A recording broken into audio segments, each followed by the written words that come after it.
Most of what makes a book good is that we are reading it at the right moment for us. Alexander Solzhenitsyn. Welcome to the Simply Retirement Podcast with your host, Eric Blake. This show offers valuable insights and advice on retirement planning, specifically tailored for women. Join us as we explore various challenges that arise during retirement planning and discuss practical ways to overcome them. With years of experience in retirement planning as a financial professional, Eric brings a wealth of knowledge to the table. He is joined by guests who will also offer unique perspectives and insights.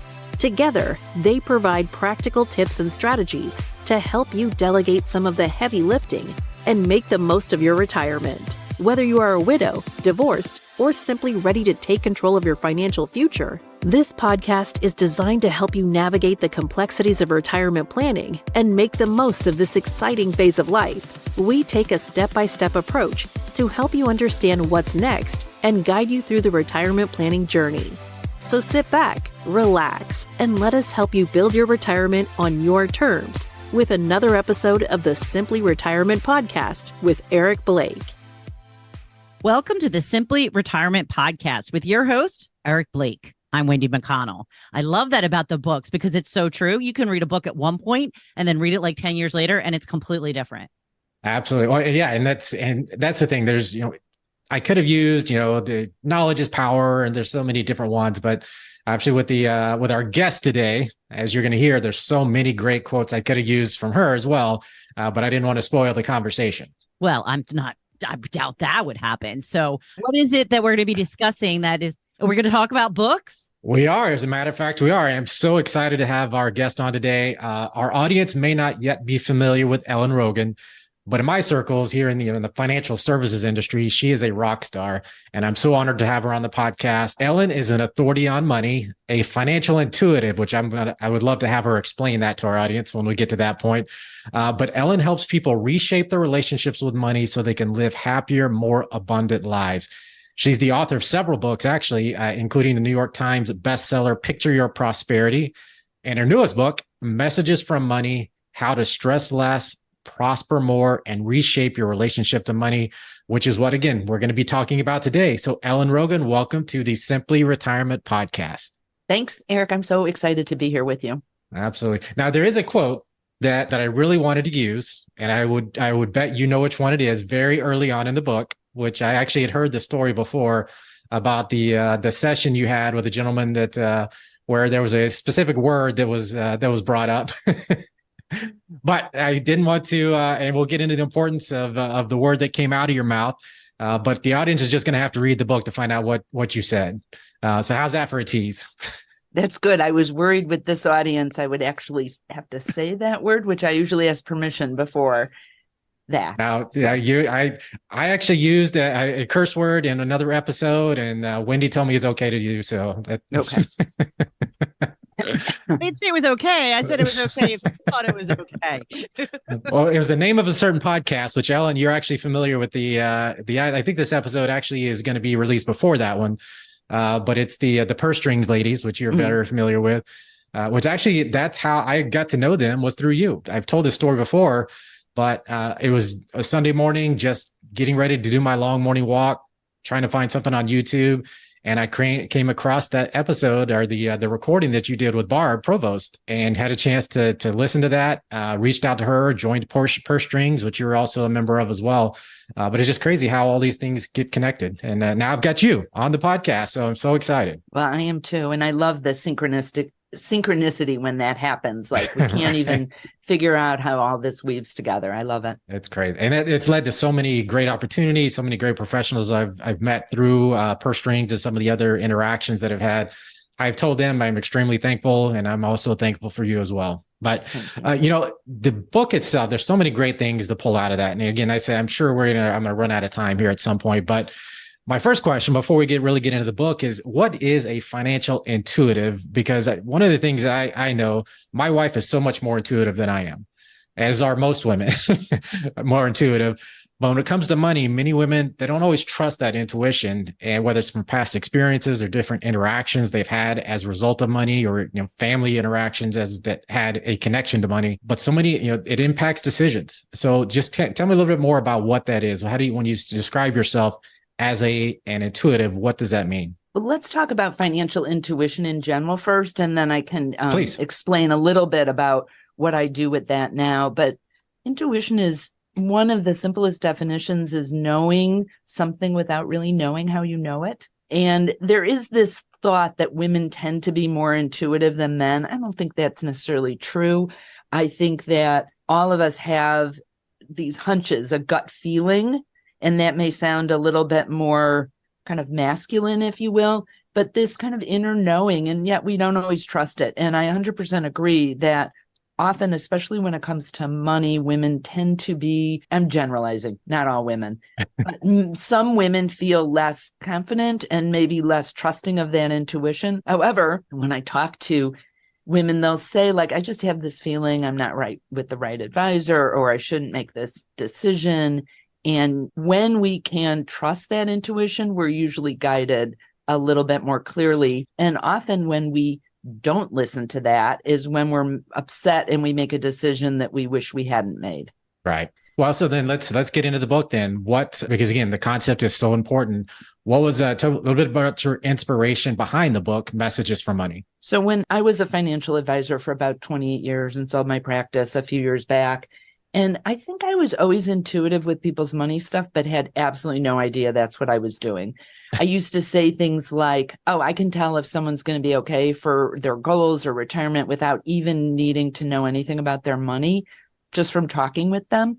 And I thought at the time, which is probably partially true, that I could hear how they were talking about money and just get a sense if they were a good saver, an overspender. But what happened in that story, I can briefly tell without the expletives. I was at a conference where there were a lot of coaches and speakers. And in the evening, we were doing this program on tapping into our intuition and kind of building that intuitive muscle, if you will. And I was paired with this guy, James, and the way the exercise, this iteration of it worked, is he was to think about a money issue he had. I had my hands on his back, and he was to turn around and I was to deliver a message. And when he turned around, out of my mouth comes, F you for thinking you can't be spiritual and have me in your life, meaning money, like I was talking for money. And he pulls out from his shirt. He said, oh my gosh, Ellen, I'm wearing this pendant. It's the patron saint of poverty. One of my clients gave it to me. Now looking back, I'm like, why would anyone ever wear a pendant with the patron saint of poverty? But okay. And he took it off, and I grabbed his hand and we started walking together. I'm like, oh, now I want to be with you. And it was the weirdest thing that's ever happened to me, because clearly those were not my words coming out of my mouth. I like a good swear. I don't swear at people, at them and people I don't know, and certainly not in a professional setting. And so what ended up happening was, I think that was kind of this opening of just having this intuition about what's up with people with their money stuff and trusting that. And so now my process is, when I meet with people and do, I call them intuitive money readings, I actually journal with what I think of as the energy of money. Now, I find with people, if they're like, well, like, I don't even, that doesn't land with me, that's totally cool. You can think of this as just a helpful metaphor, because I think we all have a relationship with money. We just don't think about it a lot. I mean, we talk about in ways that anthropomorphize money, like don't let your money out, don't outlive your money, don't be a slave to money, make your money work hard for you. Like, we personify it. And I find that it's really valuable for people to think about if their relationship with money was like a personal relationship, even like a romantic relationship. What kind of partner are they to money? Like, are you someone that is caring and respectful? Are you someone that maybe is controlling or envious? Are you a user of money? Like, you want it to just show up when you want it? You know, as an advisor, when people have a healthier relationship with their money, they make much better decisions than if it's swirling around in the background with a lot of unexamined beliefs. Well, I think it's interesting that, as you probably did when you're an advisor talking to clients, we stress the point that money is just a thing. It's an object. but there is such an emotional connection for people. There's from a past episode, there was a social media post that was connected to that episode, but it said, we all have our emotional baggage when it comes to money. Have you ever considered how deep rooted emotional issues may affect your financial journey? And one of my clients actually responded to that online, and she's getting, some of the stories I hear, it's part of my passion for what I do. People ask, why does a man want to work with women and do retirement planning? Her response was exactly why, because her story was, she's originally from Australia. She came over here at 30 years old. Her husband left her. She couldn't afford to make the house payment. She ended up in government housing, but she didn't let that control the rest of her life. She went on to have a great career, earn six figures, retire. She travels wherever she wants to. She and her now husband. And it's one of those things that's what inspires me. But it's one of the things you also talk about is having a relationship with money. So can you tell me a little bit more about what you mean by that and how shifting this can make a difference in your life and even your business if you're a business owner? Yeah, I think it's helpful to maybe make a distinction that some of you listening may already know about scarcity thinking versus abundance thinking. Right. But let me define it a little bit. Scarcity thinking tends to be fear-based. Worry, for me to win, you have to lose. There's only so much to go around. It's aggressive competition. It can show up for people that are very genuinely good people, but when something good happens to a friend of theirs, instead of being totally excited for their friend, sometimes they'll be like, why isn't that me? Or so they'll either judge their friend or judge themselves. That's scarcity thinking. It feels bad and restrictive. Abundance thinking is there's more than enough to go around. It is generous, collaborative, optimistic. And you can certainly do okay or do very well financially with being a scarcity thinker. It just sucks. Like, it's hard. Why would you want to do that? To worry all the time, worry you're going to lose what you had versus your client that you just told the story of that's like, oh my gosh, I had this bad thing happen. And look what I did. I rebuilt. I'm traveling the world now. So when we can move more into abundance thinking, that's a really good step into us having a better relationship with our money. And if you'd like, we can talk about ways to, when you catch yourself being in scarcity thinking, like, because we all have that, right? Even I think I'm very optimistic. I have a great relationship with money. It's not like I never have limiting thoughts or worry or, where's the next speaking gig going to come from? Like, that happens. The more quickly I can move through to the other side, the better things feel and actually the better results that I get. Right. Well, no, I think that would be a great idea, is just to share some ideas, some things that when you catch yourself thinking negatively, how can you snap yourself out of that? Or how can you steer yourself in the right direction again? Great. So I like to think about this in 4 different ways, because there's 4 different parts of our financial life or that this can be impacted. So the first part is aware. So being aware of what you think and say to yourself about money, because some of it is it's the water we swim in for a lot of people. So there's no awareness at all. It's just the way it is. It's just the way it is that the world's scary or that money's hard or whatever beliefs someone's telling themselves. So first, it's being aware that you are in scarcity thinking. And one of the things I like to talk about when I do speaking is ask the audience if they know what the word abracadabra means. Right. And I don't know if do you remember this? I don't want to put you on the spot. I do know, but please go ahead. That was awesome. Yes. Okay. So what does abracadabra mean? So it's usually I don't remember the exact meaning from your story, but I remember the story you telling why it's important, but it's related to magic and something appearing. Someone out of nowhere. It's really related to that. It's got Hebrew and Aramaic roots, right. And it translates into I will create as spoken. I will create as spoken. Our words matter. So being aware of that, it does end up being like magic then, right? Magic on things you don't want to have happen or magic on things that you do. So if you catch yourself thinking or saying something you really don't want to have happen, like, oh my God, what if we go into another global recession and it's like 2008 again and I lose my job and blah, blah, blah. Easy technique is to say, cancel, clear. So cancel that thought, clear it away, and replace it with something else instead. Sometimes it can be that easy. It doesn't have to be years and years of therapy. Not that there's anything wrong with that, but sometimes we can just get rid of a limiting belief by being aware of it. So that's the first part, is being aware. The next part is being clear. And this is, where a good financial advisor like you can really support someone. Like, where do you want to go? being clear, like, when is your retirement? Is that what you really want? Or do you just want to have the money so you know you could retire, but you love what you're doing and it goes on forever? So being clear where you want to go as the second part, being aware, and then clear, and then care, which is taking care of the material part of money. So we live in a material world.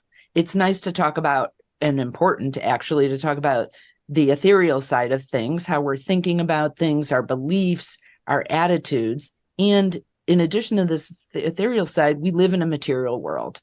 And so this is where, you're a great financial advisor can really help you make really sound decisions. So you're taking care of things in your financial life. And then the last part is share. And this is about generosity. One of the things I like to say is that generosity precedes prosperity. And when people are super freaked out about money, they tend to hold on really tightly to things. Right. And one of the best ways to move from scarcity to abundance is to loosen that grip a little bit. How can you be a little bit more generous? Generous with your financial resources, having a plan, how much you could give, being generous with your energetic resources, whether that's volunteering or if you're in business, how many referrals are you giving to people? So just as a high level overview, it's aware, clear, care, and share. Is that part of the 4-part create prosperity on purpose framework? That's kind of a summary of what you just gave us? Yeah. And I would say I call it the recipe for prosperity pie.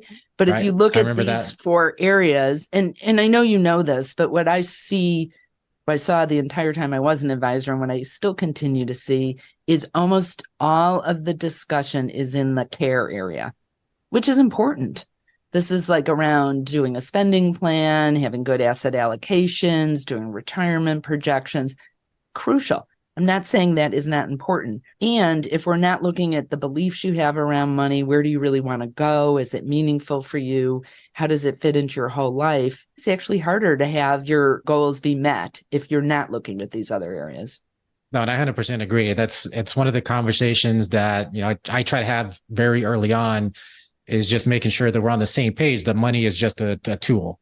It's not the end result. It is simply how you accomplish the things that are most important to you, and asking those questions. Why is money important to you? What do you want it to do for you? And that's, sometimes those conversations, sometimes they're hard just because the clients haven't really thought about it before. Yeah. And I think that's really where, a book like yours can really start opening up that thought process of, what do I really want money to do for me? And I would maybe reframe this a little bit, because abracadabra, our words matter, is that in addition to money being a tool to help you grow your goals, like, how do you have a really great relationship with money? And look at it that not only is money a good partner for you, it can have a seat at the table, but how are you being a good partner for money as well? Well, one of the things you also talked about that I was curious to get just to share a little bit about it. You talked about journaling and also meditating when it comes to changing your thought process, or at least understanding your thought process when it comes to money. Yeah. So we have something like 6,500 thoughts a day spinning through our mind. We're like chatty. I use a story in the book about how when I moved to New York to go to graduate school, I had this really annoying roommate, and she just never shut up, and it drove me crazy. I couldn't wait to get out of that living arrangement. And sometimes we have that roommate living in our head all the time, and it's not always giving us good information. And one of the ways to quiet that annoying roommate down is to have a little bit more mindfulness practice, to meditate. I 100% believe that what made my business successful, one of the best things I ever did, was start a meditation practice, because we can't hear our own good intentions or our own intuition if there's all this chatter all the time going on. And they found that people with a regular meditation practice, even after about 8 weeks of about 12 minutes a day, are able to quiet that internal chatter down. And once you can be a little bit more quiet, you're able to make better decisions with that. So I think it's a really important tool that people don't necessarily think of as a financial tool.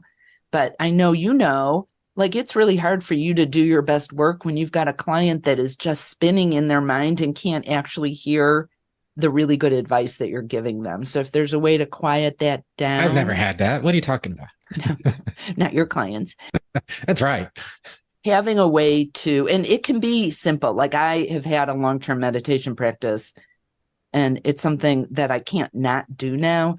But for people that think like, oh, I could never do that, I can't sit still, let me first get rid of one belief that people have about meditation that is not true, that then your mind is just quiet and it's still.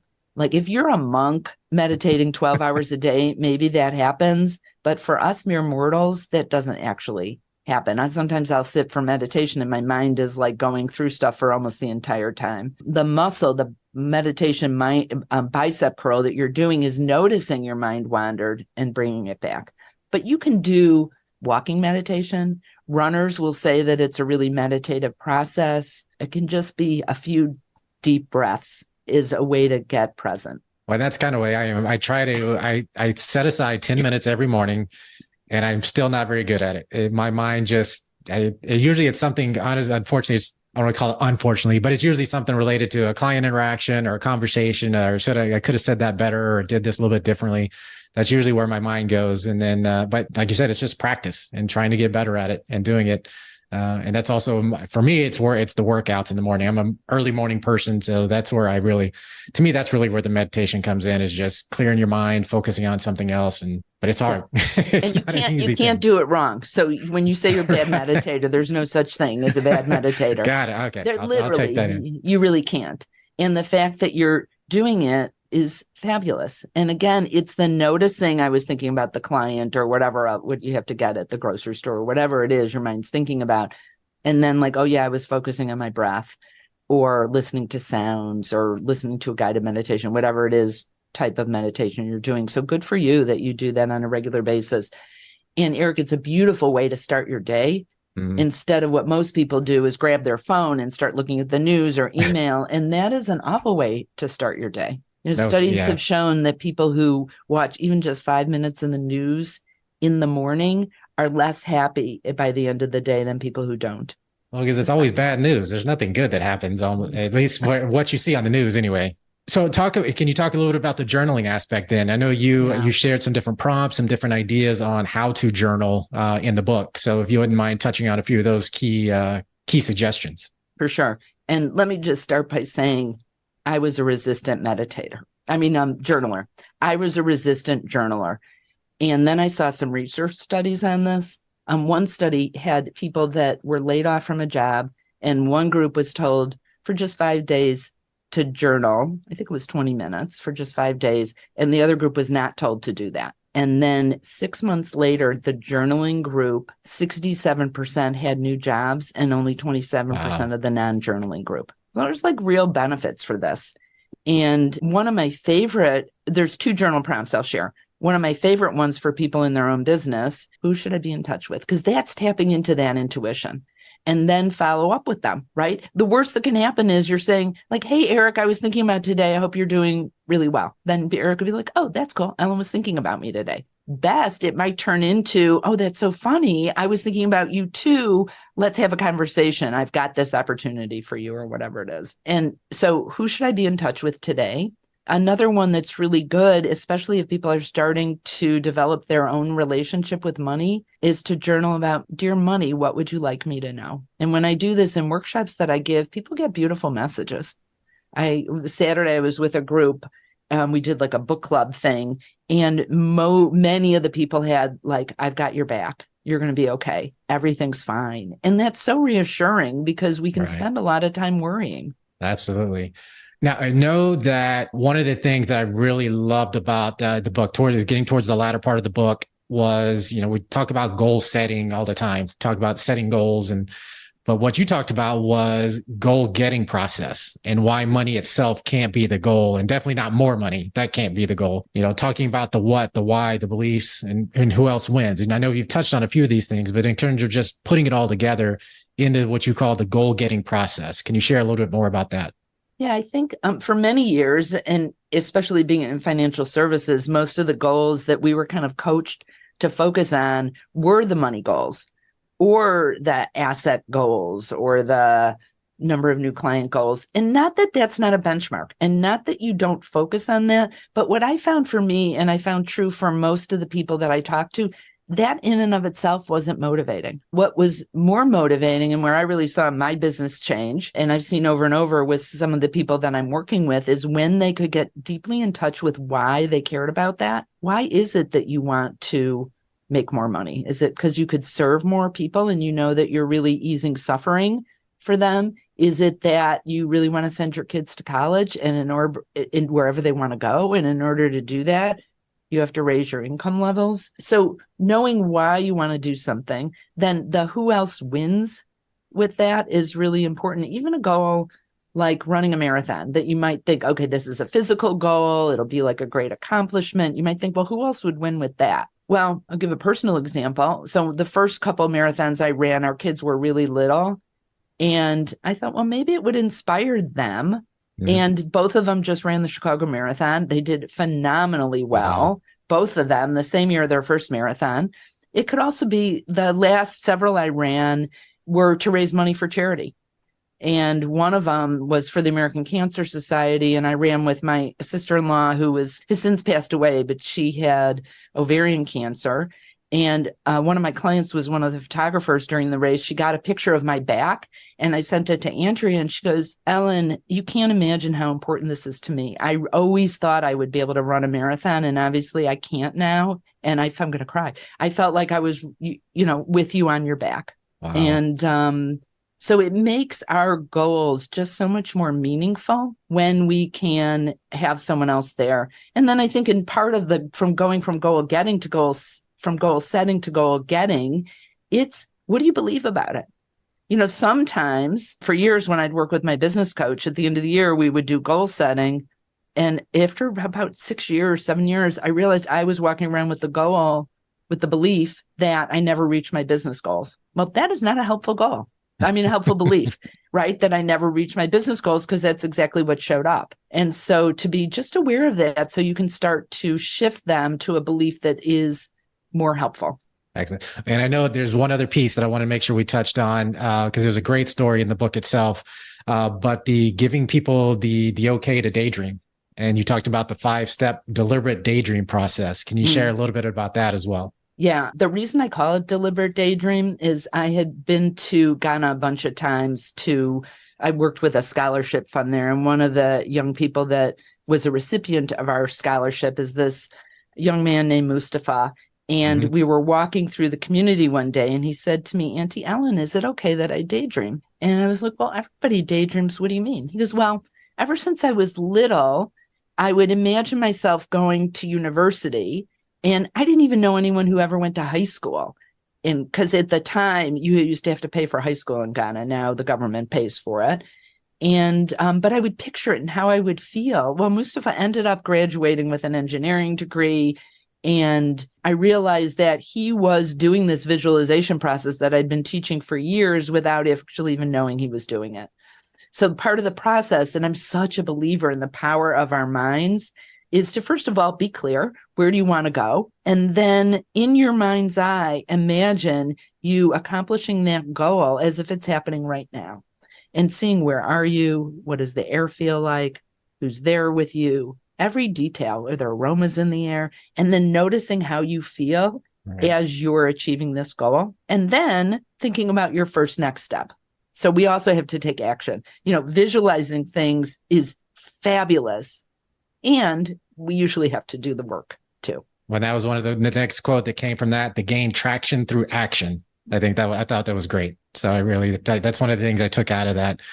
So I want to make sure that we share where our audience can find your book, Messages from Money, also how they connect with you and learn more about what you do, some of the one-on-one stuff, the speaking engagements that you participate in. How can they learn more about you? Yeah, thank you so much. So Messages from Money is available on Amazon, and you can get it in the audio version, Kindle, hard copy, whatever way you like to consume your reading material. And if you go to messagesfrommoney.com, you can learn about my intuitive financial consultations and just more in general about me at ellenrogin.com. And it's ELLENROGIN ellenrogin.com. And if you go to ellenrogin.com/goodies, you can download a copy of my first book, Great with Money, for free. And we're going to make sure we put all this in the show notes. So if anybody missed anything, we'll make sure we know where to get that. Thank you so much. There's so many more topics and nuggets that I think we could be talking about from the book. I actually considering it, when we have a prospective client, they go through our process together. At the end, we usually share a book with them as part of the final deliverable package with their Simply Retirement Roadmap. And I'm definitely considering this being the new book that we're going to share for new prospective clients. Whether they work with us or not, I think there's so much they can get out of this, out of your new book. So thank you so much for joining us today. Please be sure to connect with Ellen and her new book, Messages from Money. Thank you for listening. I also want to have Ellen on to discuss her book because it is going to be part of a special event. Our third annual International Women's Day is going to be March 8th, and this book will be included as part of our raffle prizes, as her book, Picture Your Prosperity, was in this past year.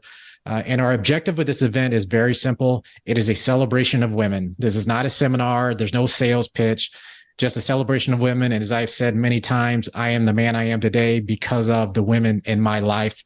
So if you're in the DFW area and you'd have some interest in joining us, please go to blakewealthmanagement.com/IWD 2024 to learn more and RSVP.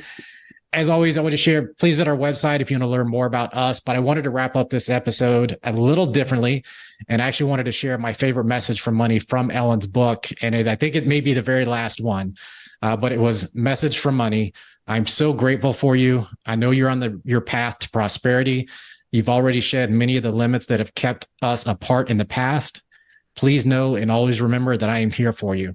Let's have fun together and do meaningful work in the world. I am walking this path with you. Very, very nice. I love it. And thank you both. Thank you for listening today. Please like, follow, and share this podcast with your friends. Until next time, I'm Wendy McConnell.